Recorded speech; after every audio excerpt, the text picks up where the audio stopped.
నిన్న ప్రకటించినటువంటి తెలుగుదేశం, జనసేన, బీజేపీ పొత్తులో భాగంగా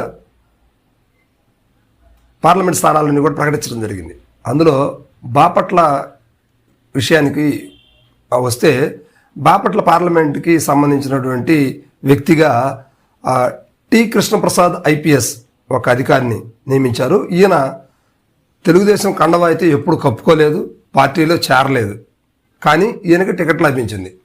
కానీ ఈయనకన్నా ముందు మనం పరిశీలిస్తే ఉండవల్లి శ్రీదేవి వైసీపీ నుంచి వచ్చేసి ఈమె బాపట్ల పార్లమెంటు స్థానం కావాలని చెప్పేసి కోరుకొని పాపం నిన్నటి వరకు కూడా తిరిగింది. నిన్నే మళ్ళీ రియలైజ్ అయ్యి మళ్ళీ వైసీపీలో చేరడానికి సిద్ధంగా ఉన్నటువంటి పరిస్థితి కనిపిస్తూ ఉంది.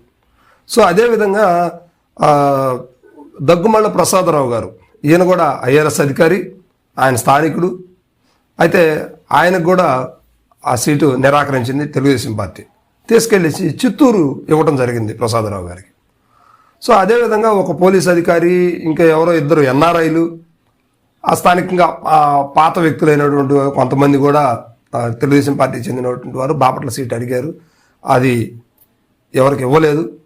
సరే, చంద్రబాబు నాయుడు గారు అయితే ఏమైతే అనుకున్నారో తెలియదు, కానీ ఇటీవల మాత్రం అంటే ఈ బాపట్ల సీటు ప్రకటించే ముందు మోడీ, అమిత్ షా గారితో ఆ కలయికలో ఈ విషయాన్ని చర్చించడం జరిగింది. ఆయన ఏంటంటే, ఈ కృష్ణప్రసాద్ ఐపీఎస్ గారు వరంగల్కి చెందినటువంటి వ్యక్తి, వరంగల్ బీజేపీ సీటు ఆశించినటువంటి వ్యక్తి. అక్కడ బీజేపీ సీటు ఆశించి భంగపడ్డాడు. సో అందుకోసం ఆయన ఏం చేశారంటే బాపట్లకి ట్రాన్స్ఫర్ చేశారు. అంటే ఇప్పుడు ఎట్లాగా బీజేపీ, టీడీపీ, జనసేన పొత్తులో ఉన్నాయి కనుక ఎక్కడైనా మందే కదా అన్న రీతిలో ఈ కృష్ణప్రసాద్ గారిని తెలంగాణ నుంచి ఆంధ్రప్రదేశ్ బాపట్ల పార్లమెంట్కి ఎంపిక చేశారు. సో ఇది స్టోరీ. అయితే ఇక కృష్ణప్రసాద్ గారి స్టోరీ ఏంటో ఒకసారి చూద్దాం. ఈయన ఐపీఎస్ అధికారి, అంతేకాదు పలు విధాలైన కోణాల్లో కూడా ఈయన దశల వారీగా అభివృద్ధి చెందుతూ ఉద్యోగరీత్యా ఇతర రాష్ట్రాల్లో కూడా పనిచేసినటువంటి అనుభవం ఉన్నటువంటి ఐపీఎస్ అధికారి, మంచి పవర్ఫుల్ అధికారి అని కూడా చెప్పుకోవచ్చు. అయితే ఈయన ప్రప్రథమంగా ఆర్ఎస్ఎస్ వాది, అదేవిధంగా మోడీకి, అమిత్ షాకి ప్రియమైన శిష్యుడు, అంటే మోడీ భక్తుడు అనమాట ఈయన.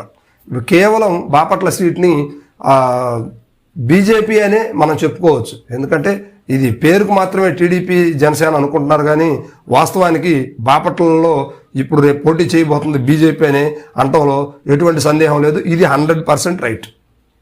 సో ఈ విధంగా మోడీ గారు, అమిత్ షా గారు చేసినటువంటి ఫోన్ కాల్ కావచ్చు, అది దాని మీద కొంత రోమరింగ్ కూడా జరుగుతూ ఉంది కావచ్చు, లేదా వీళ్ళు వెళ్ళినప్పుడు కానీ మాట్లాడి ఉండొచ్చు. కృష్ణప్రసాద్ గారికి మాత్రం కంపల్సరీ ఆంధ్రప్రదేశ్లో ఎంపీ సీటు కావాలి అనేది బీజేపీ అధిష్టానం ఒక లెక్క అనమాట.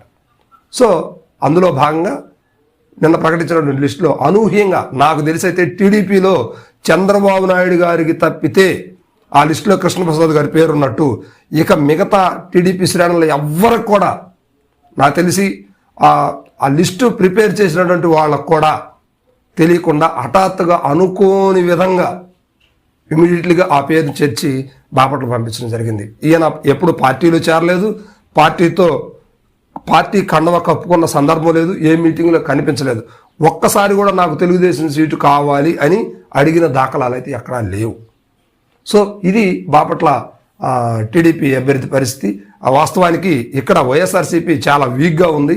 నిజానికి నందిగం సురేష్ జగన్మోహన్ రెడ్డి అనుచరుడు అయినప్పటికి కూడా ఇక్కడ అతని మీద వ్యతిరేకత అయితే కొంత బాగానే కనిపిస్తూ ఉంది.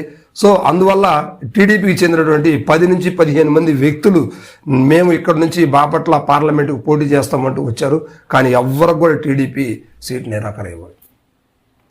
సో చివరికి తీసుకొచ్చేసి తెలంగాణ నాన్ లోకల్ వ్యక్తి అయినటువంటి, సరే నాన్ లోకల్ అయినా పర్లేదు, కాకపోతే బీజేపీని తీసుకురావడం అనేది చంద్రబాబు నాయుడు గారు చేస్తున్నటువంటి పొరపాటేమో అని చెప్పేసి అనిపిస్తూ ఉంది. మరి ఏం జరుగుతుంది అనేది కొంచెం టైం వెయిట్ చేసి చూద్దాం. అంతవరకు సెలవు, నమస్తే.